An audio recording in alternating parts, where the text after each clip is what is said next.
नमस्कार, स्वागत है आप सभी का देवभूमि समाचार में। मैं आपके साथ निकिता कश्यप। बुलेटिन की शुरुआत करते हैं। हर साल 21 जून को अंतर्राष्ट्रीय योग दिवस मनाया जाता है ताकि लोगों को योग के प्रति जागरूक किया जा सके। और इसी कड़ी में उत्तराखंड में भी हर साल अंतर्राष्ट्रीय योग दिवस पर प्रदेश में एक मुख्य कार्यक्रम का आयोजन किया जाता रहा है। और ऐसे में आगामी अंतर्राष्ट्रीय योग दिवस के अवसर पर उत्तराखंड में ग्रीष्मकालीन राजधानी गैरसैंण में योग दिवस का भव्य कार्यक्रम किया जाएगा। तो वहीं आपको बताते चले कि योग महोत्सव की तैयारियां भी शुरू कर दी गई हैं। ग्रीष्मकालीन राजधानी में जो अपनी सुंदरता के लिए जानी जाती है, वहां विधानसभा परिसर में मुख्यमंत्री पुष्कर सिंह धामी के साथ साथ 10 देशों के राजदूत भी योग करेंगे। प्रदेश सरकार लगातार योग को बढ़ावा देने की दिशा में कदम बढ़ा रही है। तो वहीं योग के लिए देवभूमि के पर्वतीय क्षेत्रों के शांत वातावरण को अनुकूल माना जाता है।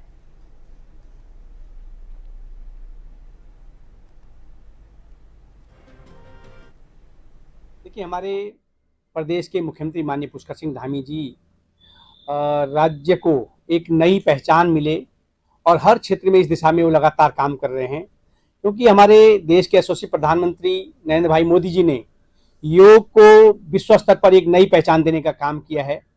और योग के माध्यम से उत्तराखंड राज्य को भी एक विश्व भर में और देश भर में एक पहचान मिले और अपनी नैसर्गिक सौंदर्य के लिए जाने जाने वाला हमारे उत्तराखंड राज्य की ग्रीष्मकालीन राजधानी गैरसैंण है, वहाँ पर सरकार की पहल से योग दिवस के अवसर पर योग शिविर का आयोजन किया जा रहा है और जिसमें 10 देशों के राजदूत होने की शामिल होने की संभावना है। तो निश्चित रूप से हमारे राज्य को और गैरसैंण को एक नई पहचान विश्व स्तर पर भी मिलेगी। और भारतीय जनता पार्टी की सरकार के द्वारा और भारतीय जनता पार्टी ने हमेशा गैरसैंण को एक अच्छे उसके साथ आगे बढ़ाने का हमेशा प्रयास किया है। और उसी के तहत गैरसैंण में अगर योग शिविर आयोजित हो रहा है और वहां पर 10 देशों के राजदूत शामिल हो रहे हैं, तो निश्चित रूप से गैरसैंण को भी और राज्य को एक नई पहचान देने का काम किया जा रहा है। इसके लिए हम प्रदेश के यशस्वी मुख्यमंत्री का धन्यवाद करते हैं। तो आपको बताते चले कि उत्तराखंड की ओर से योग दिवस को लेकर तमाम तैयारियां कर ली गई हैं और जिसमें इस बार की थीम भी बेहद विशेष रहने वाली है। जिसमें आपको बताते चले कि देश भर में जहां योग दिवस को लेकर महाकुंभ की थीम के ऊपर इस बार का योग दिवस जो है पूरे तरीके से मनाया जाएगा। तो वहीं उत्तराखंड की बात की जाए तो उत्तराखंड में भी पूरे तरीके से तैयारियां शुरू हो गई हैं। आपको बताते चले कि कई देशों के राजदूत इस भव्य समागम में शामिल होंगे और जहां पर सीएम पुष्कर सिंह धामी के साथ ये सभी राजदूत मिलकर योग भी करेंगे।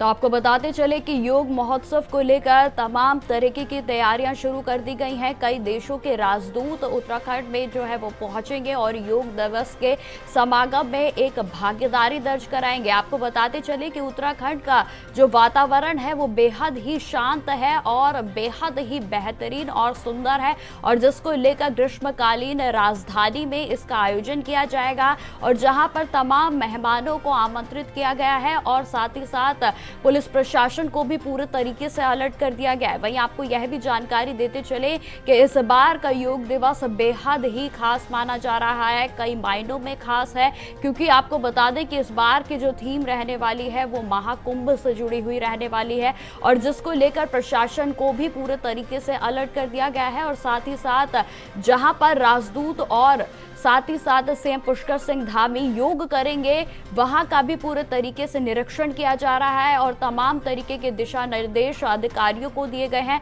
फिर चाहे सुरक्षा की बात हो या फिर तमाम तैयारियों की बात हो, सभी चीजों पर पूरे तरीके से प्रशासन को अलर्ट रखा गया है।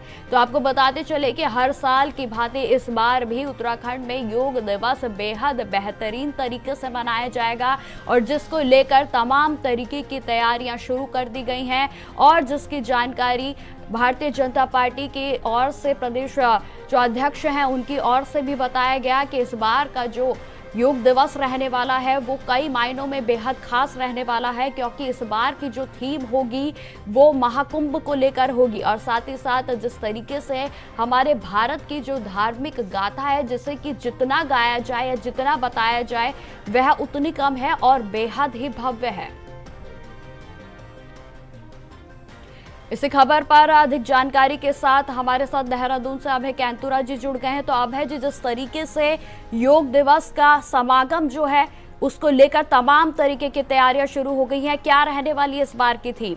अभय जी बिल्कुल, ये कह सकता है कि इस बार योग दिवस के जो कार्यक्रम है उत्तराखंड में होंगे, उसकी थीम इस बार योग दिवस को लेकर निरोग जो काया है, किस प्रकार से शरीर को योग के माध्यम से निरोग बनाया जा सकता है, स्वस्थ शरीर पाया जा सकता है, उसको लेकर यहाँ पर कार्यक्रम आयोजित यहाँ पर किए जाएंगे। पूरे प्रदेश भर में इस समय कह सकते हैं कि इन योग दिवस के कार्यक्रमों को लेकर जो प्रशासन है वो इस समय अलर्ट मोड पर नजर आ रहा है। खुद मुख्यमंत्री पुष्कर सिंह धामी गैरसैंण में योग दिवस के में जो आयोजित कार्यक्रम है उसमें वहां पर सम्मिलित होंगे, वहीं पर योग दिवस के कार्यक्रम वो करेंगे और योग के माध्यम से पूरे प्रदेशवासियों को एक संदेश देने का काम उनकी तरफ से यहाँ पर किया जाएगा। गैरसैंण में पूरी तैयारियां यहाँ पर करने का काम यहाँ पर किया जा रहा है। गैरसैंण विधानसभा जो भवन है उसके प्रांगण में ये योग दिवस का कार्यक्रम वहाँ पर होगा। हजारों की संख्या में लोग उस समय वहां पर मौजूद रहेंगे और शासन प्रशासन के जो आला अधिकारी हैं या जो सत्ताधारी दल के जो विधायक हैं वो भी उस दौरान वहां पर मौजूद रहेंगे। योग दिवस के माध्यम से सरकार अपनी तरफ से प्रयास कर रही है कि पूरे प्रदेश में जो एक संदेश है वो यहाँ पर जा सके। स्वस्थ शरीर कितना जरूरी है आज के इस बदलते दौर में, उसके लिए यहाँ पर काम करने की आवश्यकता है और योग उसमें सबसे अहम भूमिका यहाँ पर अदा कर सकता है। तो ये कहा जा सकता है कि शासन प्रशासन लगातार योग दिवस के कार्यक्रमों को सफल बनाने में जुटे हुए। मुख्यमंत्री पुष्कर सिंह धामी का जो गैरसैंण में जो कार्यक्रम होगा वो आयुष विभाग की तरफ से वहां पर होगा और ये कहा जा सकता है कि उसकी जो तैयारी है उसको अंतिम रूप देने का काम वहां पर किया जा रहा है। जी बिल्कुल। अब जिस तरीके से बात की जाए उत्तराखंड की, तो उत्तराखंड में हर साल एक खास तरीके से इस आयोजन को किया जाता है और इस बार भी कई देशों के राजदूतों को आमंत्रित किया गया है। क्या कुछ अपडेट है इसको लेकर? देखिए, ये कह सकते हैं कि हर बार ये योग दिवस के जो कार्यक्रम होते हैं उसमें कोई ना कोई वीवीआईपी यहाँ पर रहता है। इस बार देश की जो राष्ट्रपति है महामहिम द्रौपदी मुर्मू वो योग दिवस के कार्यक्रम में यहाँ पर सम्मिलित होंगी। उनका 2 दिवसीय उत्तराखंड का दौरा यहाँ पर तय हो चुका है।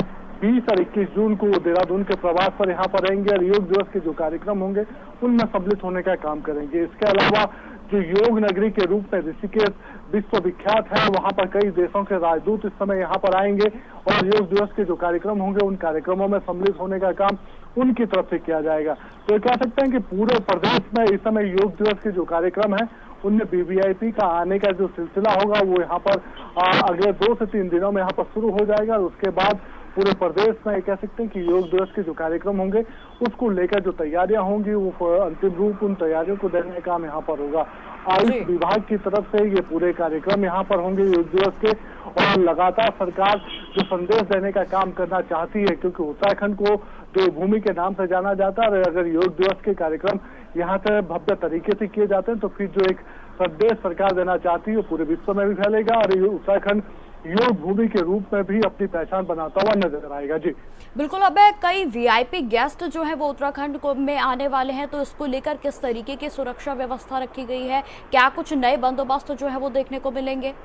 अब देखिए, इस समय योग दिवस के कार्यक्रमों को लेकर पूरी तरीके से जो पुलिस प्रशासन है वो अपनी रणनीति बनाता हुआ नजर आ रहा है। चाहे राजधानी देहरादून के कार्यक्रम हो या फिर चमोली जनपद में मुख्यमंत्री पुष्कर सिंह धामी के कार्यक्रम हो, उन सभी कार्यक्रमों में सुरक्षा को लेकर अलर्टनेस यहाँ पर देखने को मिलेगी। गैरसैंण में जो मुख्यमंत्री का योग दिवस का जो मुख्य कार्यक्रम होगा उसकी जिम्मेदारी आईजी स्तर के अधिकारी को वहाँ पर दी गई है।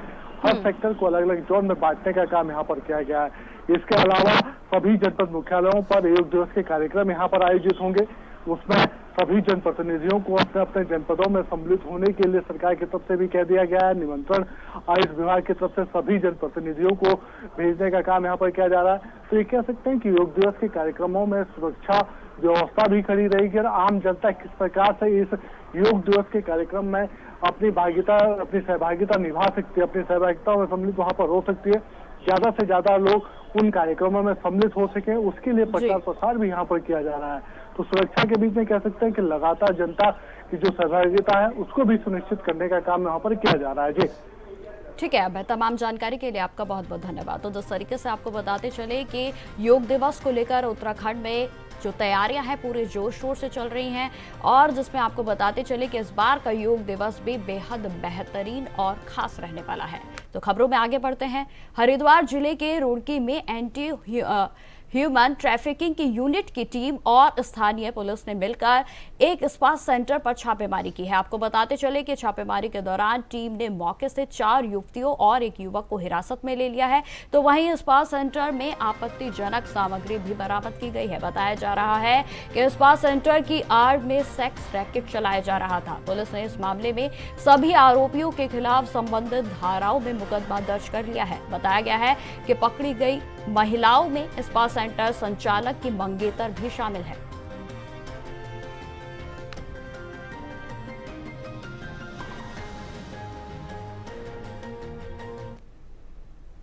कैचीधाम मेले की सुगम यातायात व्यवस्था के दृष्टिगत नैनीताल पुलिस के द्वारा डायवर्जन प्लान जारी किया गया है। आपको बताते चले कि इस दौरान एसएसपी नैनीताल के द्वारा दी गई जानकारी के अनुसार उन्होंने बताया कि जनता, श्रद्धालु और सैलानियों की से अपील करते हुए उन्होंने कहा है कि सभी लोग इस ट्रैफिक प्लान का पालन करें और जिससे परेशानियों से बचने में उन्हें मदद मिलेगी।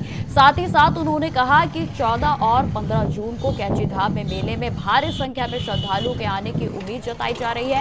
इसलिए नैनीताल पुलिस ने ट्रैफिक प्लान को भी जारी किया है और जिसमें 14 और 15 जून को नैनीताल व कैचीधाम में किसी भी प्रकार से 2 व्हीलर को चलने में अनुमति नहीं दी जाएगी।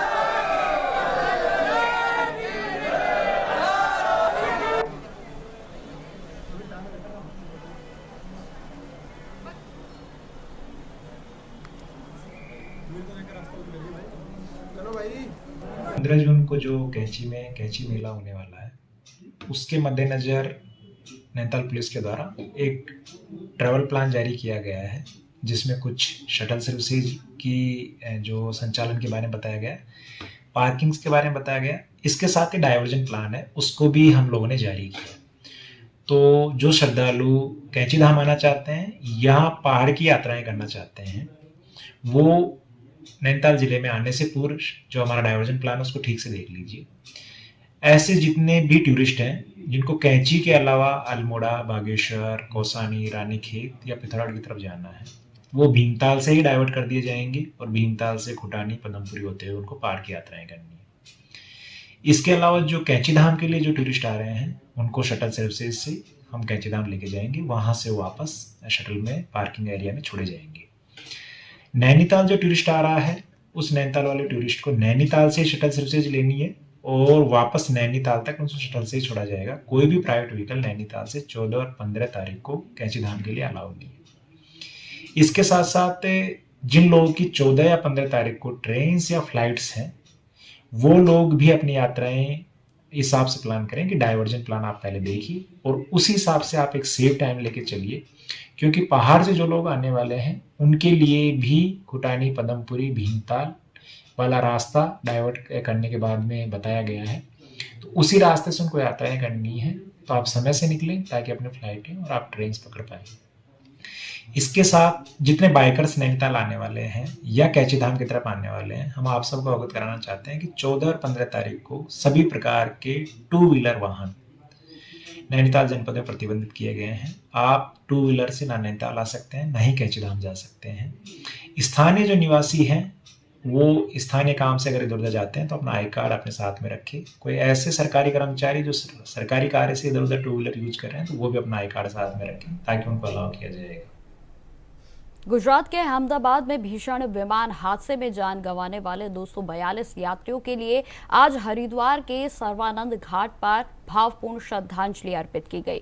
आपको बताते चले कि इस दौरान सभी दिवंगत आत्माओं की शांति के लिए मां गंगा से प्रार्थना की गई और साथ ही साथ विनती की गई कि इस दुख की घड़ी में मां गंगा उनके परिवारजनों को शक्ति प्रदान करें। इस दौरान मौन रखकर शोक जताया गया और गंगा में पुष्पों को प्रवाहित किया गया।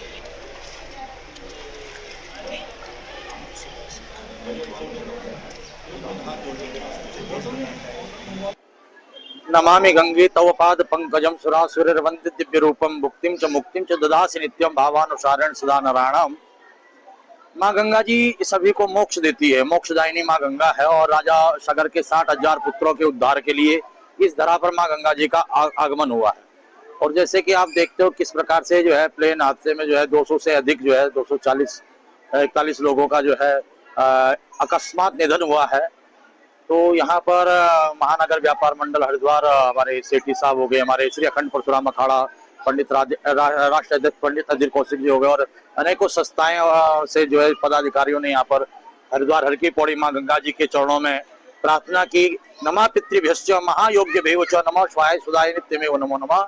अनादि निधनम देव शंख चक्र गदाधर अभ्य पुंडरी काक्ष पितृ मोक्ष वर्धो भव। माँ गंगा जितनी भी दिवंगत आत्माएं हैं सबको जो है मोक्ष दे, वैकुंठ में स्थान दे, और जो परिवार हैं उन परिवारों को जो है दुख और कष्ट सहने की शक्ति मिले, और आगे भविष्य में ऐसी कोई घटना ना हो, यही माँ गंगा जी से प्रार्थना की गई।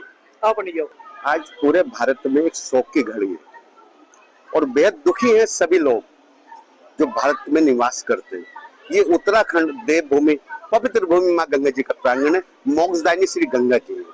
हमने सबने प्रार्थना की है जो कल वीर शहीद को प्राप्त हुए हैं उन मनुष्य के मंगल कामना के लिए अपने चरणों में स्थान दें और बैकुंठ में स्थान प्राप्त हो, और उन परिवारों को इस दुख की घड़ी में दुख सहने की शक्ति प्रदान करें माँ गंगा जी, ये हमने प्रार्थना की है। और भारत सरकार से हम एक निवेदन करते हैं कि इसकी जांच होनी चाहिए। ये कुछ इशारा दूर दृष्टि को देख रहा है कि कोई और वजह तो ना हो, ये जांच का विषय है, लेकिन गंभीरता से ये जांच होनी चाहिए। एक प्लेन की और न्यूज आई है कि 3 घंटे वो उड़ान भरी थी उसने बंबई से, फिर उसे रिटर्न आना पड़ा। वो क्या संदेह? ये संदेह साफ होने चाहिए, क्योंकि भारत का भारतीय नागरिक सहमा हुआ है। क्या हो जाए ये तो परमात्मा की लीला है। परमात्मा से निवेदन करते सब पर अपना आशीष बना के रखे। यही मंगल कामना के साथ हमने श्री गंगा जी से, मोक्षदायिनी श्री गंगा जी से प्रार्थना की है कि उनके परिवारों को दुख की घड़ी में शक्ति प्रदान करें, और बैकुंठ में जो हमारे वीर गति को प्राप्त में उनको स्थान मिले। ओम शांति शांति शांति। खबरों में आगे बढ़ते हैं। केदारनाथ धाम में हाल ही में हुए हेलीकॉप्टर हादसा और इमरजेंसी लैंडिंग को लेकर मुख्यमंत्री पुष्कर सिंह धामी काफी गंभीर हैं। आपको बताते चले कि 2 दिन पहले मुख्यमंत्री ने हेलीकॉप्टर संचालक को लेकर एक बड़ी बैठक की थी। शुक्रवार को मुख्यमंत्री पुष्कर सिंह धामी ने हेलीकॉप्टर संचालकों को लेकर सीधे तौर पर कहा कि सभी हेलीकॉप्टर संचालकों और अधिकारियों को निर्देश दिए गए हैं कि यात्रियों की सुरक्षा सबसे महत्वपूर्ण है। टेक्निकल तौर पर भी हेलीकॉप्टर की फिटनेस से लेकर सभी प्रोटोकॉल पूरे किए जाएं। मुख्यमंत्री ने यह भी कहा कि हेलीकॉप्टर सर्विस के लिए समय समय पर ऑडिट करने के भी निर्देश दिए गए हैं।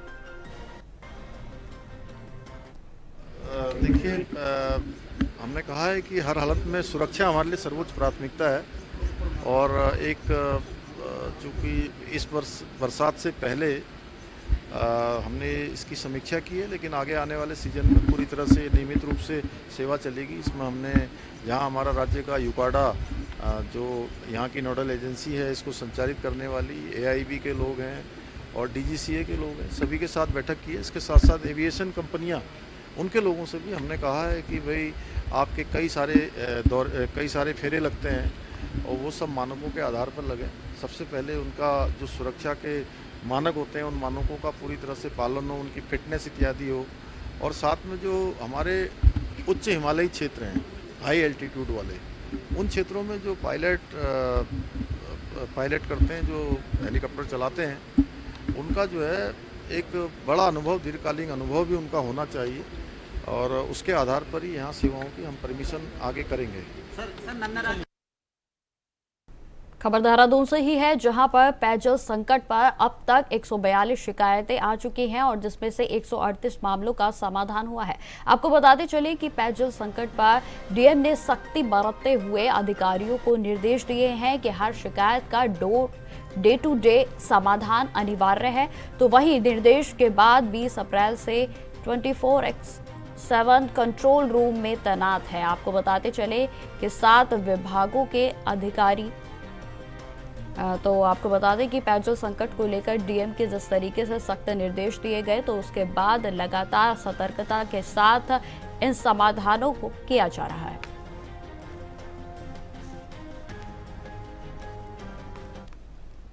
अब खबर हरिद्वार से है, जहां अर्धकुंभ और हरिद्वार में चहुमुखी विकास के लिए प्रस्तावित कार्यों की शुक्रवार को मेला अधिकारी और जिलाधिकारी ने सीसीआर सभागार में समीक्षा बैठक की। आपको बताते चले कि समीक्षा बैठक के दौरान निर्देशित करते हुए मेला अधिकारी सोनिका ने कहा कि प्रस्तावित दयाल मल्टी लेवल पार्किंग का कार्य मेले तक पूरा होने की दिशा में ही शुरू किया गया है और उन्होंने कहा कि सती कुंड सहित विभिन्न धार्मिक स्थलों पर कार्य करने से पहले उनका पौराणिक, धार्मिक, सांस्कृतिक महत्व का अध्ययन करते हुए उनकी गरिमा के अनुरूप ही कार्य किए जाएं।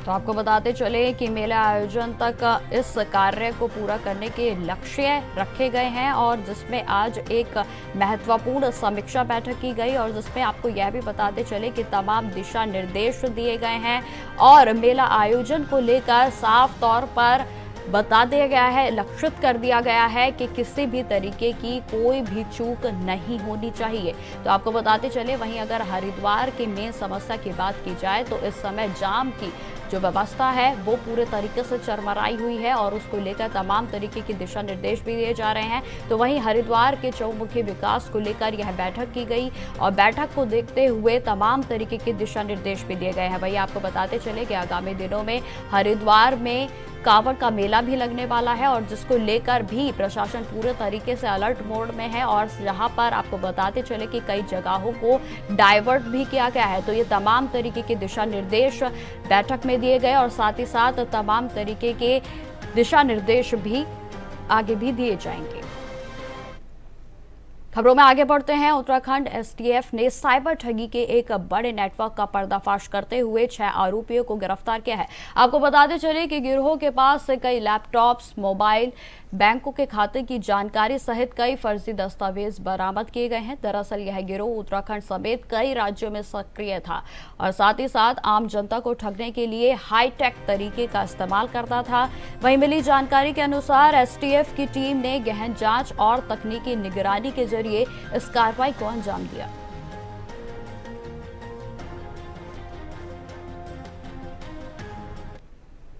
रामनगर में एक युवती के द्वारा संदिग्ध परिस्थितियों में जहरीला पदार्थ खाकर आत्महत्या करने का मामला सामने आया है। घटना के बाद मृतका के परिजनों में कोहराम मच गया, तो वहीं पुलिस भी पूरे मामले की गंभीरता से जांच कर रही है। तो वहीं आपको बताते चले कि घटना के संबंध में जानकारी देते हुए रामनगर कोतवाली के कोतवाल अरुण कुमार सैनी ने जानकारी देते हुए बताया कि मृतका की पहचान 29 वर्षीय दिव्या नैनवाल के रूप में हुई है, जो मूल रूप से रामनगर के ग्राम गेबुआ की रहने वाली बताई जा रही है। वह पिछले 5 वर्षों से रामनगर के लखनपुर चुंगी क्षेत्र में किराए के मकान में रह रही थी। कोतवाल के अनुसार गुरुवार को दिव्या ने अपने किराए के मकान में संदिग्ध परिस्थितियों में किसी जहरीले पदार्थ का सेवन कर लिया था और इस घटना की जानकारी उसने खुद ही अपने परिजनों को फोन कर दी और जिसके बाद परिजन तुरंत उसे उपचार के लिए रामनगर के एक निजी अस्पताल में लेकर पहुंचे, लेकिन उपचार के दौरान ही युवती ने दम तोड़ दिया।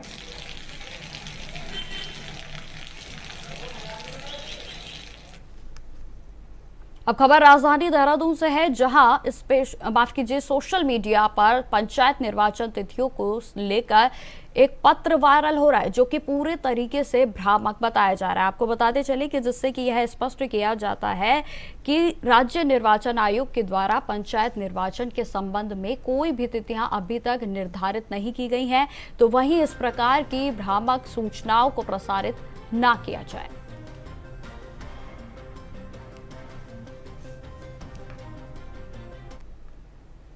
खबर देहरादून से ही है, जहां शहर में गर्मी से राहत के लिए जगह जगह पर छबिल वितरित किए जा रहे हैं और जिससे सड़कों पर कूड़े की भी समस्या पैदा हो रही है और जिसको लेकर नगर आयुक्त ने सभी सुपरवाइजर्स को कूड़े के निस्तारण के साथ साथ मॉनिटरिंग के भी निर्देश दिए हैं ताकि मोहल्ले में स्वच्छता बनी रहे। तो वहीं उन्होंने मोहल्ला स्वच्छता समिति घोटाले पर एफआईआर के लिए भी पत्र पेश किया है। तो वहीं आपको यह भी बताते चले कि पूर्व में ऑन ड्यूटी मिसिंग 99 लोगों को निष्कासित हुए लोगों को निगम की ओर से कोई भी भुगतान नहीं किया गया।